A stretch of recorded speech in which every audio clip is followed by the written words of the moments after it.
But this was back and forth. Wood surprised Fili with the power in the first round. Fili almost put Wood out in the second round, and then Nathaniel Wood just outmatched, outpointed, was a little too busy for Andre Fili come round three. I thought this was a very impressive high-level technical bout, but this is the same thing that we had talked about before, why we liked Nathaniel Wood. Fili was a large man in that cage. Used his reach, touched him up. Wood was just too fast, bro. And they were talking about how the speed translates to power. He has pure power. Fili is clearly the bigger guy, more powerful guy. But if you can hit somebody so quick, especially with that check left hook he kept throwing, bro, it was money every single time. What did you think about the performance? And what is the ceiling for Nathaniel Wood at featherweight, even though he's so small? What do you think? It's crazy, Derek, because we say it all the time on the show. Speed beats power, or what is it? Speed beats precision, precision beats power.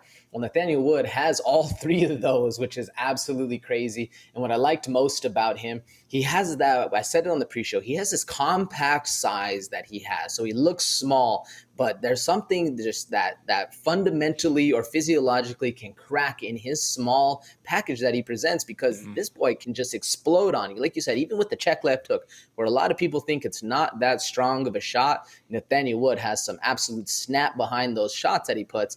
And I liked it because he stayed through there the entire 3 rounds.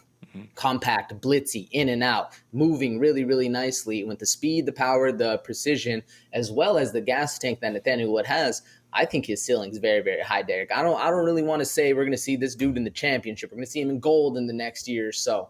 But top 10, I definitely think there's a home for him right there, Derek. What about you? I think that the ceiling is very high in terms of being a contender. I just think that when you start getting against the top guys, that size difference is going to matter. And I think that the way we saw Andre Fili nearly put Nathaniel Wood out of there, some of those top guys, bro, you fight a Calvin Cater, for an example, like, bro, it's going to be a tough go. You know what I mean? You fight the Brian Ortegas, the Max Holloways. Like, I'm talking about the top guys, you know what I mean? Especially, I mean, even though he's small, you fight Nathaniel Wood versus Volk. Come on, bro. You know, it's just different. It's just different. But with that being said, I just thought that we learned a lot about Nathaniel Wood, his resilience, his grit, his will to win. But we also learned a lot about Andre Fili. And I think Andre Fili, even though, yeah, you get another loss on your record, I don't think that this guy's going anywhere, bro. Like, he looked good, man. So let's talk a little bit about Andre Fili. Like, journeyman, again, you know, this is a guy who just gets his wins, gets his losses in the UFC. But as a featherweight contender, is he kind of a gatekeeper to a degree? He's definitely stepping into that fold, and at least for us hardcore fans, I feel like Andre Fili has entered into that gatekeeper position.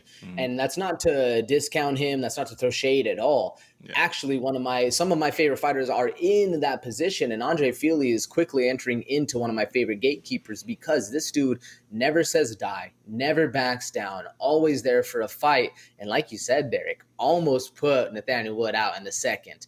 Nathaniel Wood just had the gas tank for the third, but Andre Fili was in this fight. This was a very close back and forth match. Andre Fili should have no ill will or any ill feelings towards his performance, because this dude put on a hell of a fight regardless. And as well, Derek, fast, powerful, just cards on his side this week. That's it, bro. And if you look at the numbers right there, yeah, the numbers really did started creeping towards Nathaniel Wood, but knockdowns a pop right there. Control time higher for Andre Fili. Like I said, I don't think this guy's going anywhere. It was a good fight right there, though, for sure.